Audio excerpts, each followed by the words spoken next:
What up, what up, what up? This is Mike the Philosopher here with another one from the Daily Wrap-Up Crew. Shout out to them, man. They got this interview from Umar Johnson. I thought I'd put my 2 cents in it. I seen some things that I agree with the doc on. I seen some things I disagree with the doc on.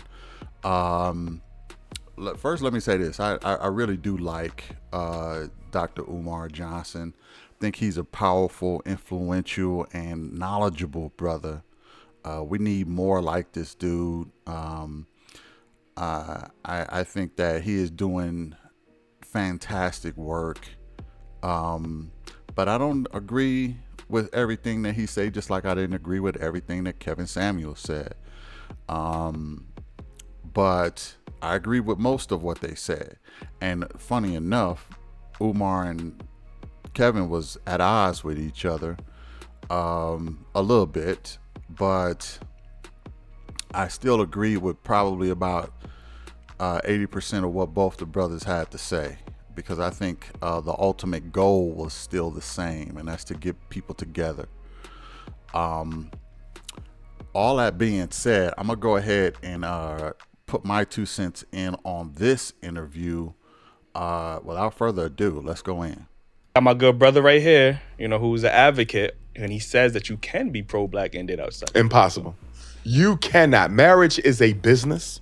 When you get married, you commit your mind, your body, your heart, your soul, and your pocketbook, your savings, your estate, your wealth. You commit that to that person you're married to. See, when you marry, you don't marry an individual. You marry into a race. You marry into a community. So I didn't marry a Jewish woman. I married into Jewish society. I didn't marry an Asian woman. I married into an Asian family. There's no way you can claim to love black people, especially as a black man, knowing that only 1 out of every 4 black women will get married in her lifetime. We have the lowest female marriage rate in the country, 25%.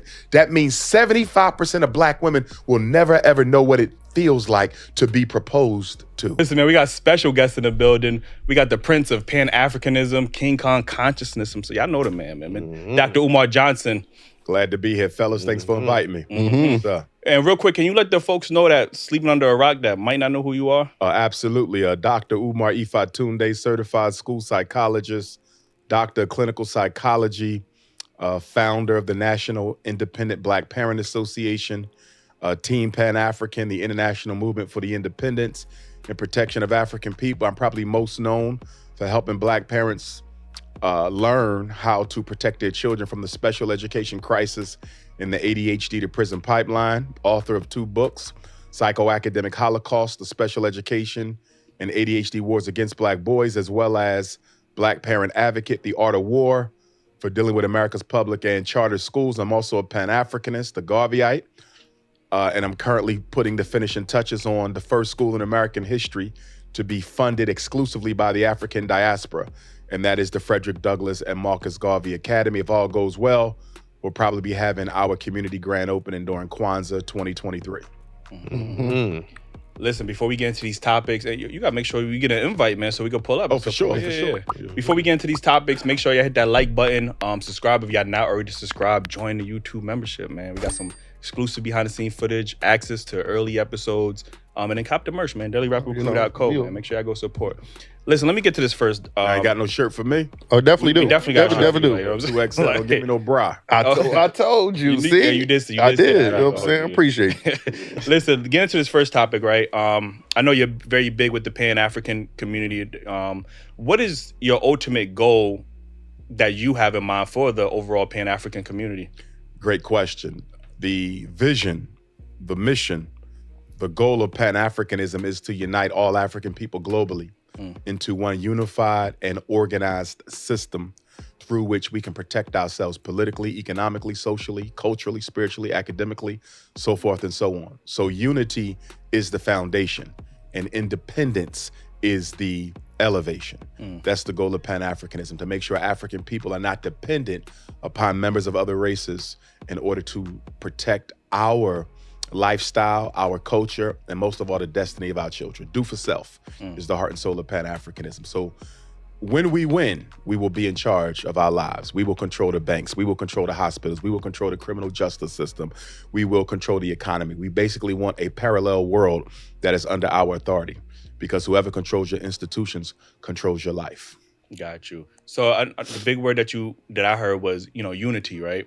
So what is your overall thoughts? Obviously, you can see that we have this gender war going on, this diaspora war going on. What's your thoughts on those overall wars that's going on within the Pan-African community? I would not be surprised if we learned 20, 30 years from now that the domestic gender war was inspired by the FBI.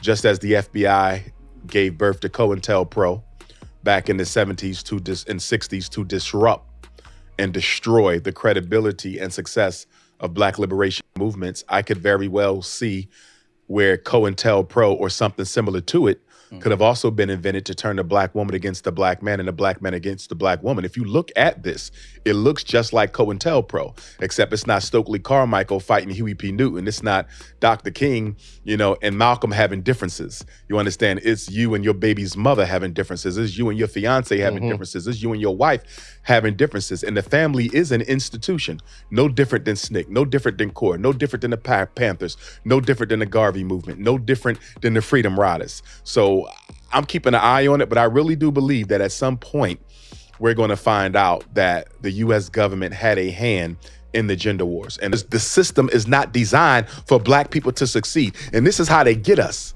They'll promote a few Blacks. Everybody else struggling, everybody else in poverty, everybody else coming out of prison, but they'll promote a few Blacks. And because a few Blacks made it, they're automatically supposed to mean that we are doing better. No other group you could push that on, because every other group is based on collective group progress. Right. Black people, we are totally rooted in selfishness and meism. We don't have. Yeah, I agree with that, and he's going in on this. But what I want to say is, first of all, he's right. I think a lot of diasporans or who come into America, they do lack political, awareness. They do lack a lot of knowledge about what racism is. When I went to Africa, one thing was very clear to me is that they don't know what racism is. Because racism is a system of oppression, and they're not oppressed. And this is not a knock on Africa. I'm just saying I'm not saying that Africa has not been oppressed. Let me get that clear, okay? But they don't live among their oppressors. They don't live among them, okay? Let me give you an example, like a taxi driver, right? Taxi driver is not going to pick up a Black guy in the middle of the hood, right? Why? Because, especially if it's a white taxi driver, because he's, he has that racism. In Africa, they don't have that problem. Everybody's Black, right? They're not going to get people at the stores following them around, asking them to buy something. Everybody's Black. They're not going to get denied at a bank because, they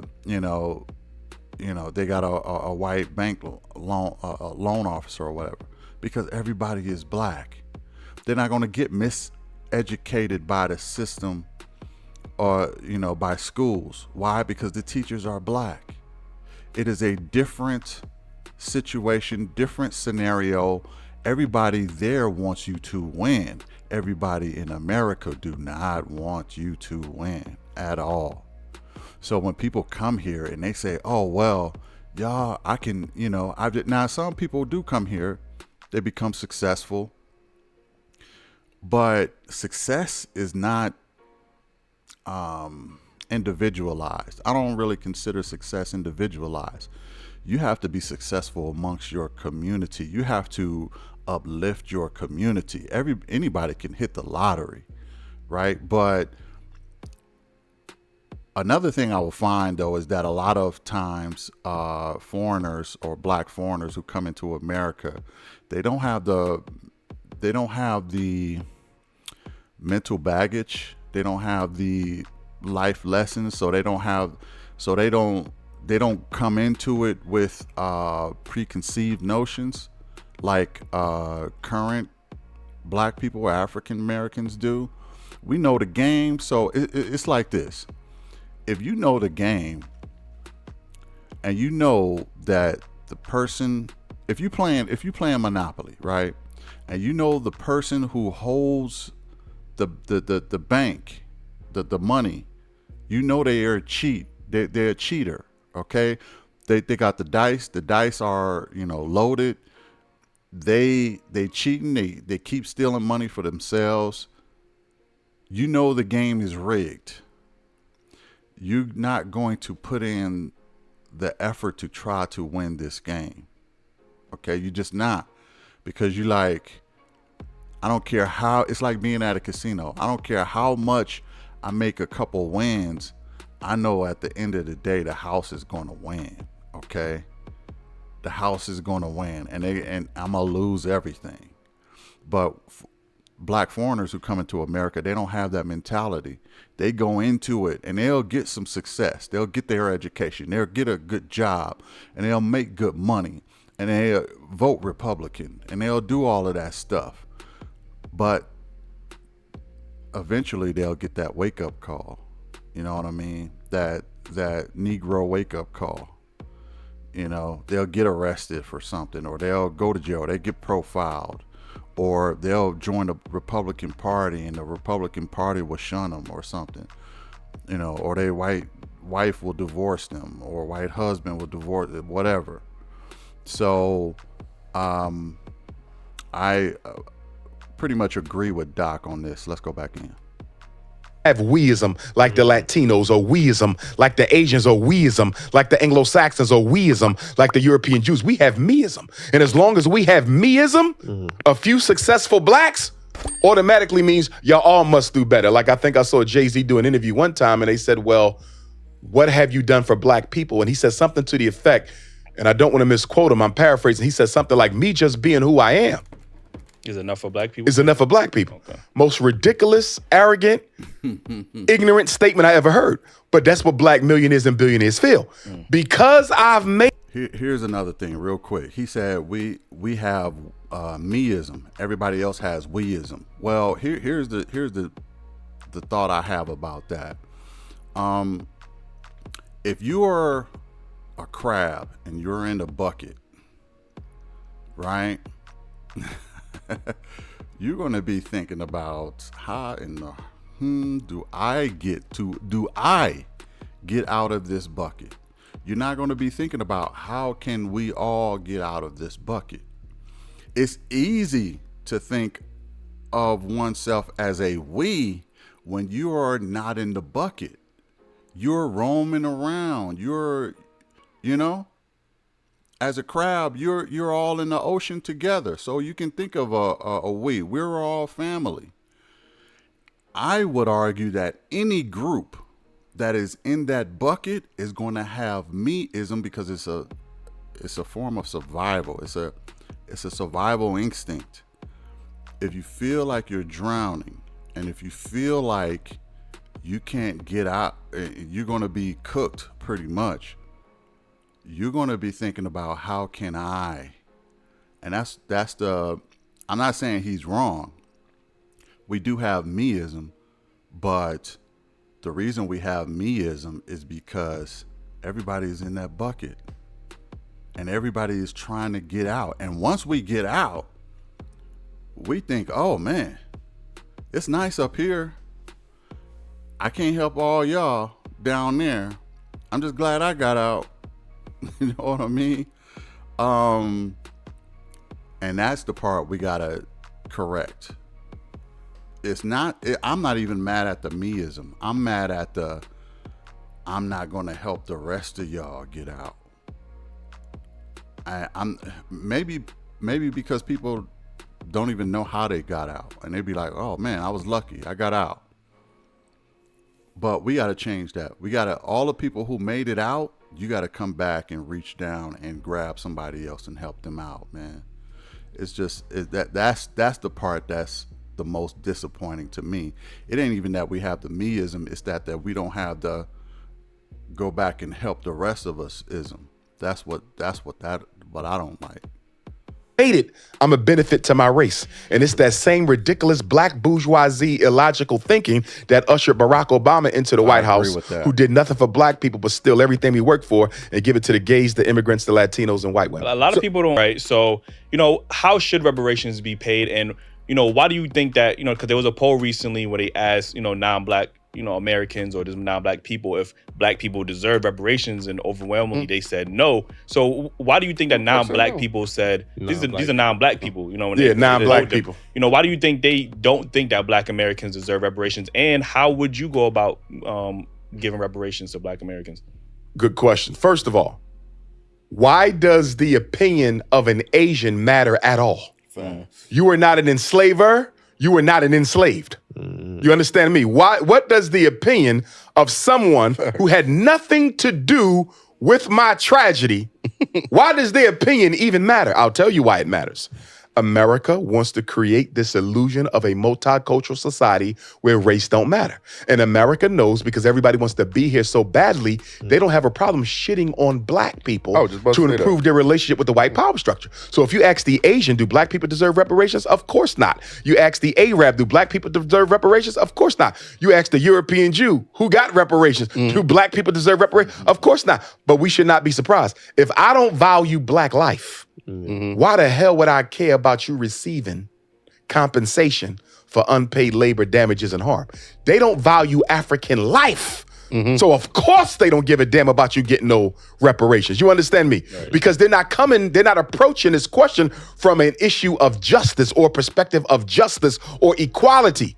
They're approaching this question from a perspective of racism, bigotry, bias, and discrimination. Right. Nobody wants black people to get anything because they want to take your place.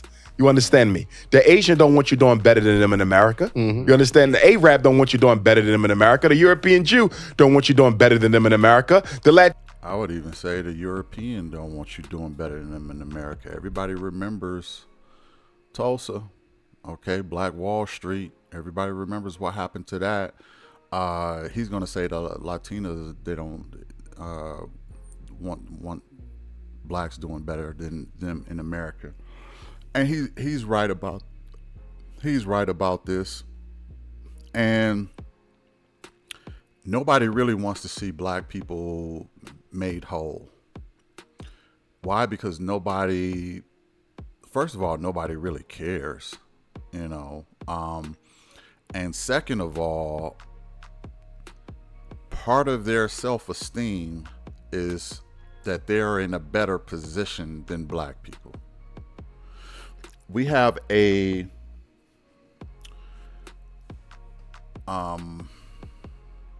let me say this. One of my favorite team was the Green Bay Packers, right? It still is. One of my favorite teams is the Green Bay Packers.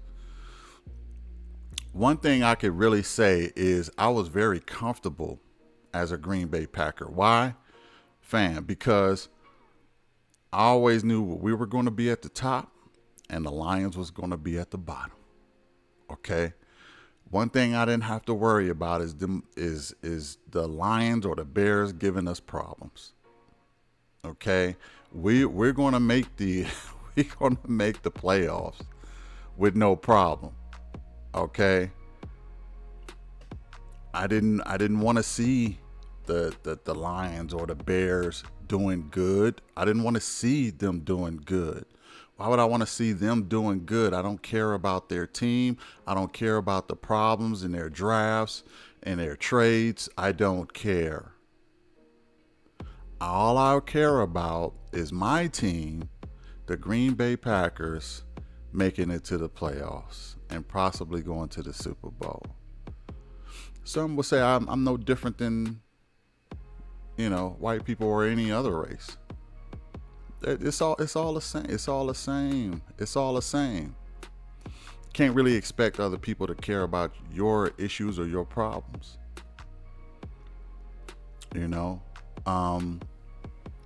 But that's that's why I think people think the way that they do when it comes to black people and the reparations. Let's go in.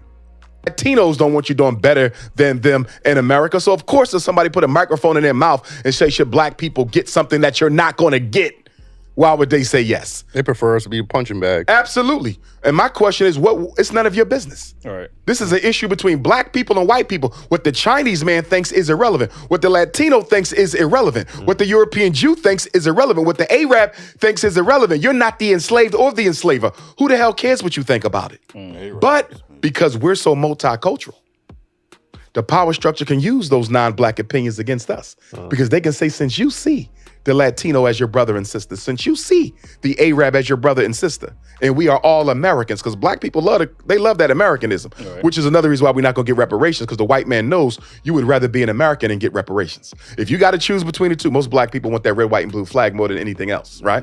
And so as a result of that, the power structure can then say, since you consider yourself to be a part of the family of America, most of us don't think y'all should get reparations. So why don't we put it on the next federal election and see how many Americans think black people should get reparations? And then they could just block out the whole thing and say most Americans don't think this is a good thing for the country. So, what would be your solution to reparations, and how should that be? Well, for me, a couple things. Number one, the psychological cost of reparations has not been effectively quantified yet. That's being left out of the conversation. You can get more for psychological damage than you could get for unpaid labor. You feel me? 246 years of unpaid labor, that's nothing compared to the psychological terrorism that white people has reaped on our ancestors. That is true. That is very true. Reparations, listen, this is just how I feel. I do feel that what some would consider the ADOS, they should get reparations. And I think that it should be levels to reparations. I think it should come in about 3 layers. If you have, okay, let's say for instance, and this is just an example. Let's say for instance, reparations is maxed out at $1 million. I think people who ancestors been here since slavery, and it's recorded in the dockets, and it's recorded in past paperwork and history, and they ancestry can be recorded all the way back to the 1700s, and it's those people get the max. Okay, they get the maximum amount of reparations. Now that's level 4, and there are black people, and you can see that there are very black people. The next layer is the third layer is probably worth about $500,000, and those people have maybe only 60% of African DNA. I think anybody over 60% should have the max out, because your whole family was discriminated. Okay, and it shows in your DNA. If you show over 60%, now if you have only 60%, then part of your family couldn't have really gone through slavery. You see what I'm saying? Maybe your great-great-grandfather was oppressor, was a graper. I don't know, but I think that still should affect your reparations. If you're mixed, that's another layer. If you're half black, half white, you should not get the whole thing. You should only get the part that your qualifying ancestor was. So for instance, if your mother was white and your father is black, you're only qualified for your father's half. Okay, that $1 million meaning $500,000 from your mother, $500,000 from your father.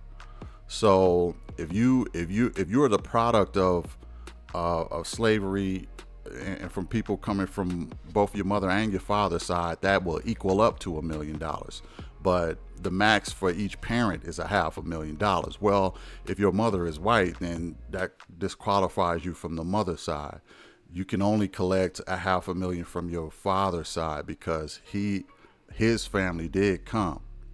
And then the last layer is, if you're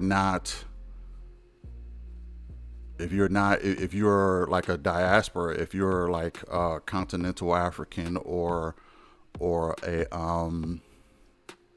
from the Caribbean or wherever, and your ancestry you can't trace it back to the 1700s, your first generation, you do have some discrimination and some things going on here, but you only first layer. So that's probably only going to be about, $50K, $100K, something like that. So the first layer is only $100K. The second layer is like $250,000. The third layer is $500,000, and then you max out at $1 million when both your parents come from, slavery. That's how I think reparations should get handed out, because it's justifiable, because it still traces the lineage back to slavery. It chases the lineage back to people who were in this country. And besides, those people who are continental Africans or, from Caribbean, from other places, they can get their reparations from another source that don't have nothing to do with America. Okay. So, some would argue they should probably only get maybe $50K or, 75 or whatever. But I think everybody black depending on your DNA, the percentage of African in you and your lineage back to both your parents, that's how people should get reparations. Let me know what y'all think about that in the comments. But that's how I hashed out the whole reparations thing. I think that's the most fair way to do it, because you're actually compensating for the trauma that your family has gone through, and that's the best way to do it. Anyway, let's go back in. That's right. In our soul, in our DNA, in our blood. Right. I don't hear enough people talking about the psychological cost. That's your biggest pay right there. And when I say pay, I don't say cash, because I think cash payment is a trap. I don't have a problem with cash being on the list, but it should not be primary, especially now, because you have BRICS, Brazil, Russia, India, China, and South Africa, who are about to float their own currency. They're going to tie it to the gold reserves in their countries, and that's going to drop the value of the dollar. So if the US dollar is about to plummet, why in the hell would you accept payment for your ancestors' dehumanization through a worthless American dollar? Money is a trap. But all these thirsty reparations people, all they want is some money. I mean, let's just be honest. Half the people talking about reparations just want to check. They have no vision for changing nothing for Black America. They have no history of grassroots struggle. They're YouTubian opportunists, most of them. They're not deep thinkers. Well, I resent that. I'm not a YouTube struggling. Okay. But at the same time, I feel like this is how it should go, because it should be about money. And this is where me and the doc disagree. He's saying that the American dollar going to plummet. It is going to plummet, but they're also coming out with a digital dollar for the US too. And it should come in the form of a digital dollar. Now, let's make no mistake. US money is going to have value. It's just going to have value. Yeah, it's going to drop in value. But I think it's going to pick up value once it turns digital. Okay.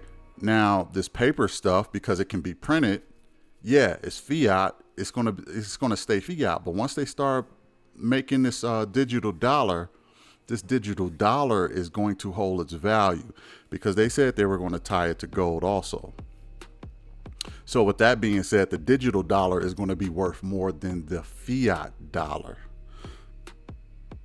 Don't give it to us in fiat dollars. Give us our reparations in the digital dollar. If you're going to do it, give it to us in the digital dollar, the one that's tied to gold, because I'm going to tell you that is going to maintain its value more than the fiat. So this is where me and the doc kind of sway in different directions. He's going to probably say some stuff like, oh, well, yeah, it should be, it should be in services and this, that. No, give it to me. Give it to me in money. Okay, my ancestors gave it to you in blood. Give it to me in money, and I want it in the digital dollar, the one that's going to keep its value. Let's go back in. I honestly don't think black people would be financially responsible enough to use that money. I think we just gonna get that money right back. We are. Cars and chains. We are. Cars and chains, which is another issue that I have with our approach to reparations. When did we come together and choose people to represent us in this conversation and in this negotiation? Who is it though? People are self-selecting themselves. You know why? Because we are disorganized. So before there's any reparations conversation, before there's any distribution of reparations, we have to first organize and elect the people we want to represent us. You just can't have somebody on YouTube popping up, I'm the face, I'm the face. That's why Black America always gets exploited. Definitely. Because we are disorganized, anybody can claim to be the leader. You can go out here right now and say you're the leader of Black America, and guess what? Nobody's probably going to oppose you because we are so disorganized. And a disorganized people are ripe for opportunists. Opportunists love disorganization because it gives you the right to do anything and not be held accountable for it. So number one, we need to be organized. And until we get organized, there should be no conversation on reparation. Because I'm gonna tell you what the white man gonna do. We already know what he's gonna do. He's gonna look for people he can use. And he's going to give the reparations to them, and he's going to dictate how they use the reparations. Y'all follow what I'm saying? Yeah, definitely. So he's not sweating this. He said, okay, this how y'all want to handle this? No organization, no conversation, just a few, okay, well, let me select him because I know I own him. And let me select him, I know I own him. And y'all going to use this money just for basketball and football. You understand me? Right. It'll be a joke. Right. A disorganized people should never go to war with an organized people. Right. That's fair. There has never been a war in history where a disorganized group of people won against an organized group of people. Show me where. We can't. And reparations will be no different. On top of that, you need an infrastructure to catch the reparations, to make sure that the black dollar circulates several times before it leaves your community. Right. The black dollar leaves our community in less than 24 hours. So if you accept a cash payout, all you did was serve as a middleman between the Federal Reserve and every thirsty merchant in the black community raping us financially. Because every penny you get from reparations is going to go to the Chinaman, to the Arab, to the Jew. Yep. It's going to Mercedes, it's going to Nike. And then black people say, you don't know that that's true. Yes, I do know that that's true. You know why? Because as a psychologist, the best predictor of future behavior is current behavior. Right. And So you mean to tell me we're going to radically change our spending habits with the reparations money? Yeah, it's not going to happen. When you've never been... No, we're not going to automatically change our habits, but with the reparations money, we can create our own infrastructure. We can create those businesses. You will be surprised how many black people have an entrepreneurial spirit. You would be shocked and surprised by how many black people want to work for themselves instead of someone else. They say we're going to give the money back. Of course. Yeah, we're going to give the money back. Money is meant to be spent. But at the same time, there are going to be a selective group that will organize and create some infrastructures. Okay? What are we going to do? We're going to ask for reparations, and then we're going to say, okay, black people, we're going to tell y'all how to spend y'all money. Who is going to go for that? Who is going to go for that? Don't nobody want nobody with their hands in my pocket. I don't want your hands in my pocket telling me how I should spend. Yeah, I know we want hospitals, and we want more grocery stores and libraries and things like that. We need more infrastructure and schools. We need all these things. All of that is true. Should we organize? Yes, but we should come together and say, listen, of all the money that everybody get, everybody donate, if you got $1 million, everybody donate 25% to infrastructure and put that in the bill. 25% for infrastructure. It's owned by nobody. It's owned by a black union is really what it's owned by. It's owned by a black union. We created a black union. Hospital, who owns that? Well, the black union owns that. The black delegation owns that. The black delegation can go on the stock market too, and make money off of shares or whatever. But I do agree that there should be some organization. Don't get me wrong, but at the same time, that it shouldn't be all of it. It shouldn't be all of it. It should only be 25% to infrastructure fee or whatever to help the community. And with that 25%, so you were awarded $1 million. Well, you're going to get a $750,000 check, with the other $250,000 going to the infrastructure fund, the black delegation, the black union. Okay, and the rest, 75, is yours to blow however you want to spend it. You want to buy a house, cars, Nikes, whatever, Mercedes, you can do that. But you have put in $250,000 for the black delegation, and that will help the black community heal, because we'll have schools that love our kids. We'll have hospitals that care about saving our lives. We'll have, prisons and stuff that judicial systems that won't be putting our people behind bars all the time for free labor, slave labor. We'll get rid of that slave labor crap. And we'll do what we see fit with it, That's how I think it should go. Anyway, let's go back in. And responsible with your own damn money? Mm-hmm. What happened to all the stimulus checks Black America got? What we do with that for the people? What about our tax returns? What do we do with that for the people?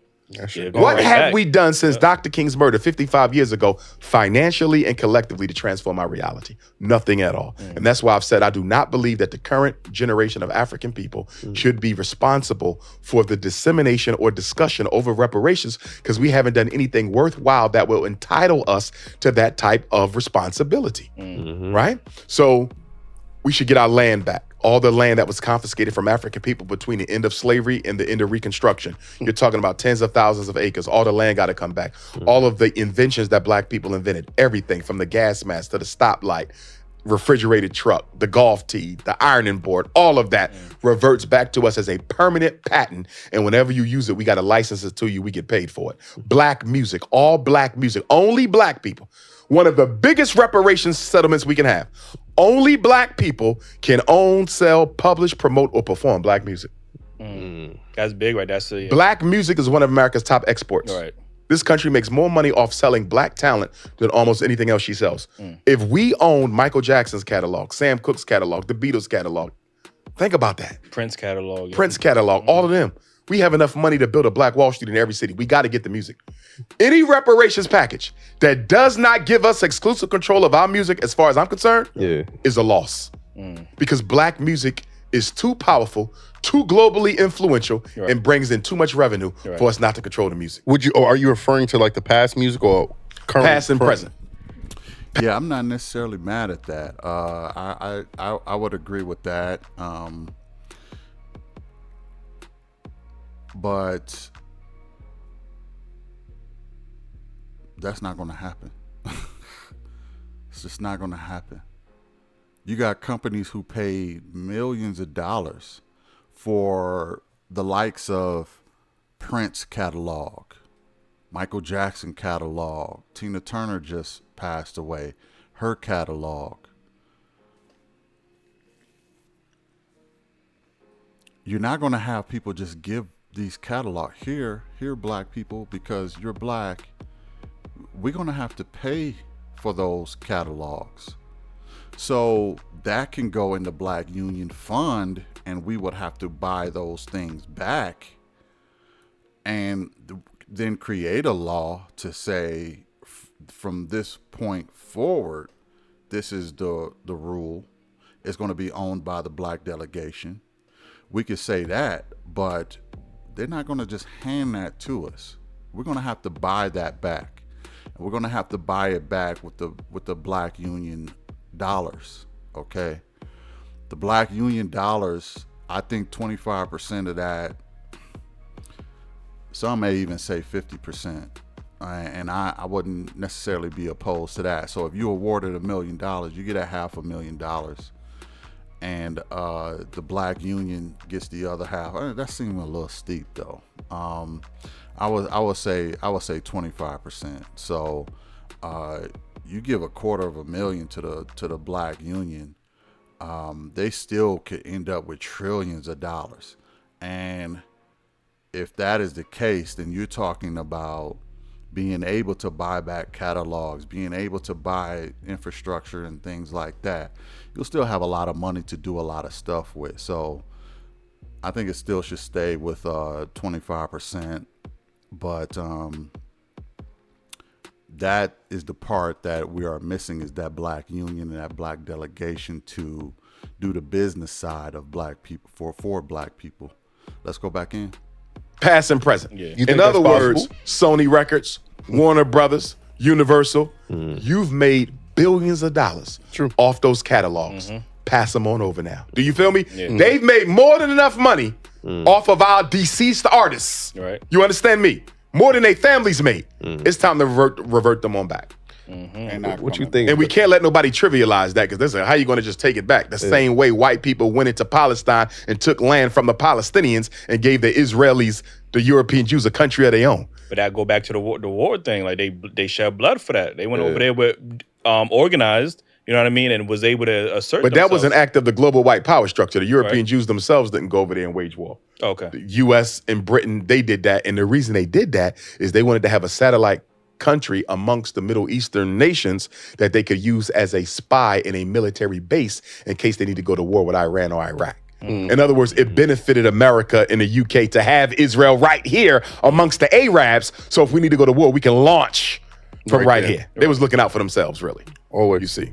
What But you gonna say, Ace? also, in addition to that, America's natural resources. America has like 10 major natural resources. We should get a 25% cut of the revenue of all those natural resources into perpetuity, permanently, forever. You What about follow me? tax exemption? Should that be on the table as well? I'm not against it. It's Okay. not the most important thing, though. All right. Because if you're economically empowered, you really don't care what your taxes are. We have to It's think like the like Native wealthy. Americans, that don't they get aren't they like exempt from taxes and stuff? Who like is? that? Native Americans. I'm not sure. They might be. I think. I think that was part of the I'm not against it. Right. But I don't, when you think of a reparations settlement, the whole purpose of the settlement is to empower your people, right. right? There's no billionaire in America who's fighting for a tax exemption because he's making enough money to pay them. Are y'all following me? We got to Or make they sure. find loopholes in the system where They don't gotta find pay. loopholes to pay less. I agree with Right. that. Yeah. But they're not going to sleep worrying about their tax bill. Jay-Z and Tyler Perry are not losing sleep over their tax bill because they're wealthy. We have to make sure that we don't approach reparations, which is supposed to be an empowerment vehicle for African peoples, with a poverty mindset. You follow me? It's like if somebody said black people should never have to pay to park on the street again. Who the fuck cares? Right. Do you feel me? that If is- you got enough revenue coming in, who Yeah. cares about that? Right. If we have to be concerned about a tax exemption, then you're automatically telling me that whatever we're getting for reparations Ain't shit. isn't enough to sustain our families. You feel me? Yeah. If we got to be concerned about a tax exemption, Yeah. whatever we got on that reparations list is not enough to sustain us. Because if you still got to hide from your taxes, you're not making enough money. You feel me? That's right. So that means we got to go back to the drawing board. So with these big companies controlling like the politicians, How likely you think it is for us to? Before they get on into anything else, let me also say this. I think that in this whole bill, there should be a universal whole life insurance purchased for black people at birth. In other words, the government pays our universal whole life insurance policy so that anybody who black dies, their survivors receive that money, and they receive that money. The government should pay universal whole life from birth for every black American, okay, in perpetuity. In perpetuity. I mean, that alone would do wonders for the black community. If you got that universal whole life insurance for, I don't know, $500,000 for each black African American who would qualify. So I would even argue to say for anybody who is at least 50% black. If you're under 50% black, I think you shouldn't qualify for that. I don't think you should qualify for that. You have to be, and this will sort of encourage black folks to stay with each other and procreate and have kids, and so the mothers aren't going to the clinic all the time and doing what they do. But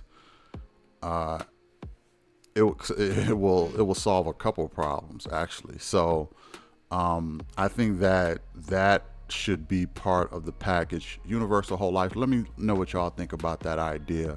Put that in the comments too. Let's go back in. Dr. Umar, I had a lot of conversations with people about this topic, a lot of heated debates. People want to know, can you be pro-black and date outside your race? Absolutely not. And I got my good brother right here, who's an advocate, and he says that you can be pro-black and date outside. Impossible. You cannot. Marriage is a business. When you get married, you commit your mind, your body, your heart, your soul, and your pocketbook. Your savings, your estate, your wealth. You commit that to that person you're married to. See, when you marry, you don't marry an individual. You marry into a race. You marry into a community. So I didn't marry a Jewish woman. I married into Jewish society. I didn't marry an Asian woman. I married into an Asian family. There's no way you can claim to love black people, especially as a black man, knowing that only 1 out of every 4 black women will get married in her lifetime. We have the lowest female marriage rate in the country, 25%. That means 75% of black women will never ever know what it feels like to be proposed to. And if you care about the black community, you got to care about saving the black family, because the family is the essential institution of a community. And the only way you can save a family is to build a family. You can only build a family with a black woman. Absolutely not. You cannot talk black and sleep white. And while Okay, I've been thinking about this, y'all. And I get what the doc is saying. But let me tell you what I did. And I don't know, this is just me, anecdotal. This is my opinion, my view on this to help me get to where I am with this opinion. So here's what I did. I took the term Pan-African, and I took the term pro-black. I did it like this. You cannot be pro-black and date white. You just can't. But you can be Pan-African and date outside your race. Okay? To me, Pan-African is for African people. However, it has nothing to do with politics. Pro-black is far right, meaning blackety blackety black. Everything is black. Okay? Fist in the air, fist picking your afro, pro-black. Like that's if I'm a kind of compare it to this. So just kind of work with me. Say for instance, Republicans, right? And then alt-right. Pro-black to me is more alt-right. I hate to make that comparison, but just so you get where I'm coming from. Pro-black is alt-right. Pan-African is Republican. Okay?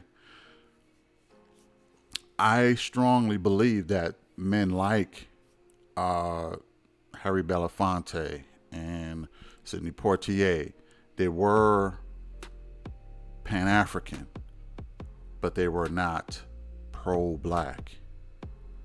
Okay? So I said, listen, this is how I'm gonna make amends with this topic because it keeps coming up. You cannot be pro-black and date outside, but you can be Pan-African. And Pan-African is more, it's still to the right, but it's not as far right as pro-black. He said also that what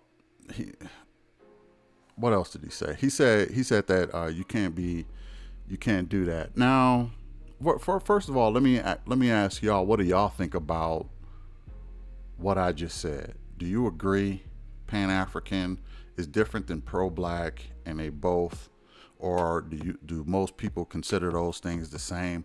I don't. I separated the two because I think one is more extreme than the other. Okay? And ain't nothing wrong with being Pan-African. And ain't nothing wrong with being pro-black because you're really for your people. But you can't be pro-black and date out. You just can't. Oftentimes what I find too with Dr. Umar is that he shows a little favoritism when women do it. When men do it, he's all cannot do it. You can't.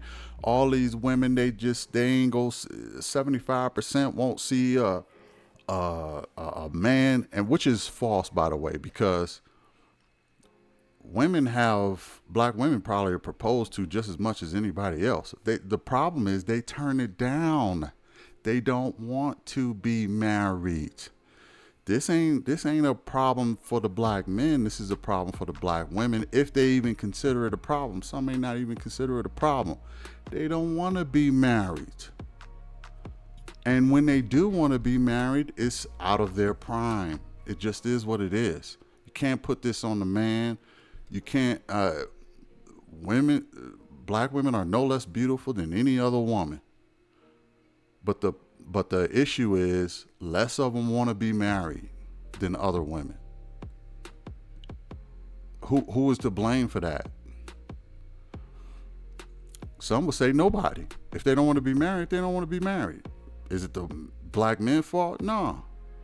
Black men may be forced to go out and find a wife in another culture, in another race, but they still Pan-African. They just ain't pro-black. They tried to be pro-black. Didn't work. So they went to the middle ground and went Pan-African. It happens. Put it in the comments. What do y'all think of that? Anyway, let's go in.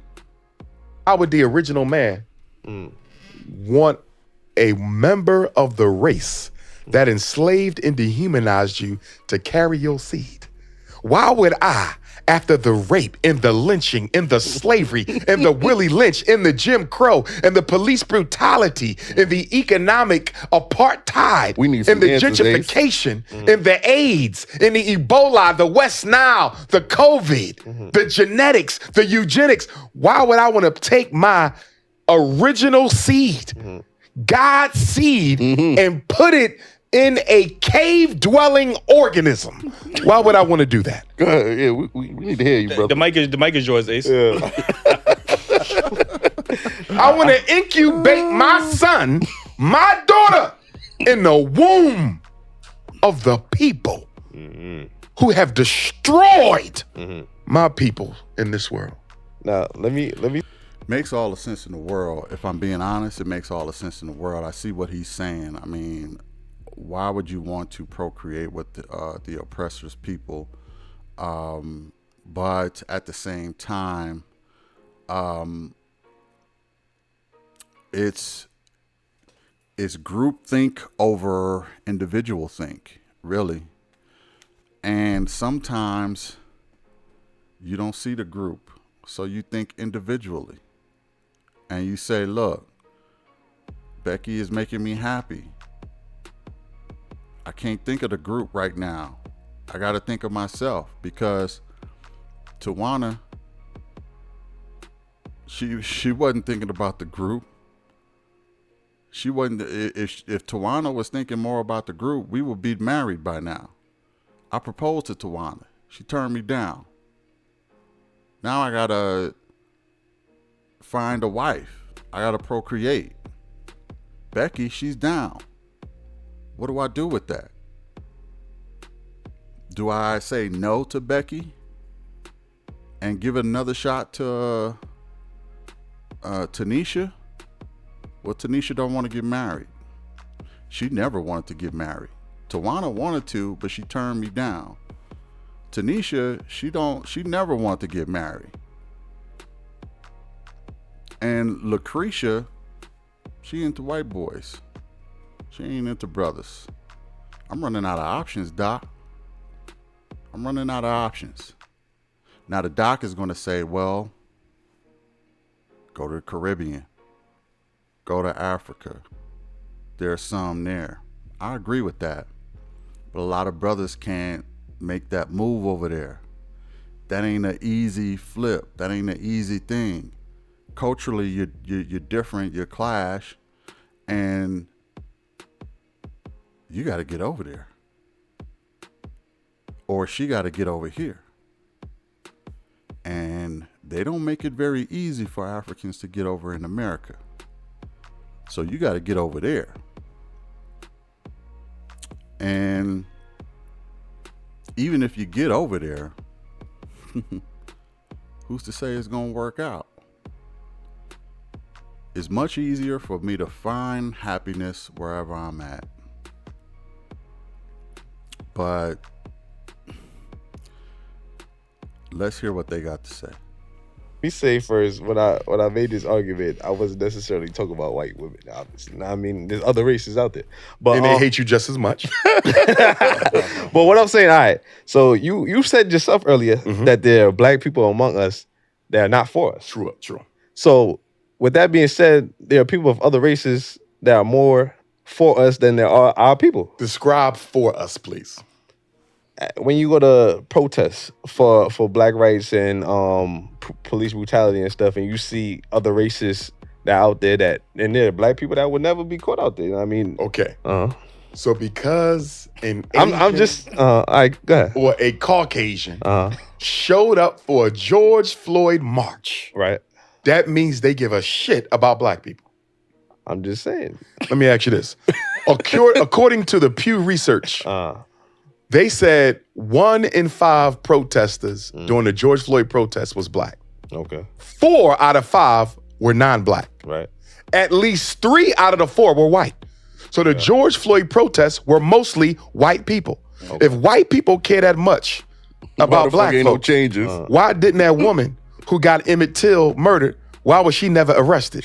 Still, If white people care that much about black After the life, confession. why all these police that's going around killing black folks are not being held accountable? If white people care that much about black life, why don't we see it in the political and economic realities of black people? Facts. You know why they showed up to the George Floyd March? why? To dissipate the power of black people and to redirect the focus of those marches. White people outnumber black people 5-1.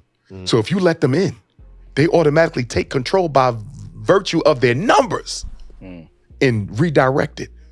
And so Nancy Pelosi and the Democratic Party turned the George Floyd March into a damn celebration for Joe Biden. Joe Biden votes in the Democratic Party. We got nothing out the march whatsoever because we let it get diluted. Right. You have to keep it all black. The minute you let white people in, because you can't control how many join. There's more of them than us here. You can't control how many join. So the minute you let them in, they now have the power to remake this into whatever they want. And because most Negroes who participated in the George Floyd March made it multicultural, every time we get on the microphone, this is not just about black people. I'm so tired of hearing that shit. It is though. Everywhere it is you about go, us. it is about us. Yes. But if you notice, when it's about us, it can't be about us. Yeah. Can't just See, about it. when the Mexicans shut down the highways in California, nobody tried to multiculturalize that. You understand me? You're not welcome here. Absolutely. This is our thing. Yeah. When the European Jews, this is our thing. Yeah. But soon when black people do it, we got to multiculturalize to do what? Kill the focus of it. Holding hands. Nobody with wants everybody. black That people to shit be crazy. free, and they damn sure don't want you to be equal, and they definitely don't want you to have more than they do. So let me help my good brother out, right? So some of the talking points when I do have these conversations with other black men or black women is that, you know, procreating is part of being pro-black, right? Procreating with another black person. So some people will say, Before we get into that, Okay. what would be your description of a pro-black person? I hate the term pro-black Okay. because I never heard of a pro-Mexican or pro-Jew. This is how messed up we are. Not you for saying pro-black, but for you to have to define a black person as pro-black. Do you know what that means? right. That automatically means by contraindication that most black people are anti-black. That's a fact. Do you feel me? If I walk in and you say he's pro-black, because this is what people say when they see me, it'll be 1,000 blacks. He's pro-black. Do you know what you're saying about everybody else in here? 900. They're fucking coons. Do you see what I'm saying? Yeah. We're the only people, we're the people who are for us are the minority. Think about that. But I think You we have still- to describe people who care about black people as pro-black. No other group has to do that. I don't- and I it don't- speaks I to don't think how that- much most of us are anti-ourselves. I don't necessarily think that means you're anti-black, because usually when I think of the word pro, usually is the most extreme of something, right? This is why when you have pro-life and everything else, when you put pro in front of something, that means the most extreme. I think people confuse being proud to be black with being pro-black. I think people are proud to be black. I don't see how one could exist without the other. What? If I'm proud to be black, I'm pro-black. I'm for my people. Yeah, but some people might say, like, when you look up the definition, it might say only supporting black-owned businesses or only to support they go to everything all definition. black. So when you say pro is the most extreme, I'm only buying from black people. I'm only reproducing. I'm only loving black people. It I'm will only- be impossible Yeah, I was to just about to only say. buy from black people because we don't manufacture and sell everything that somebody yeah. needs in order to survive. For me, pro-black means always putting the best interests of my people first in any situation or any decision that I have to make. Okay. You follow what I'm saying? You ain't got to be super this. You ain't got to be a black superhero. But I'm going to put my people's interests above anything else in front, above the church, above the mosque, and above other minority groups. My people come first. That's all it means to me. And you ain't got to be extreme with it. You understand me? So people see me when I walk out on the streets, white people will stop and talk.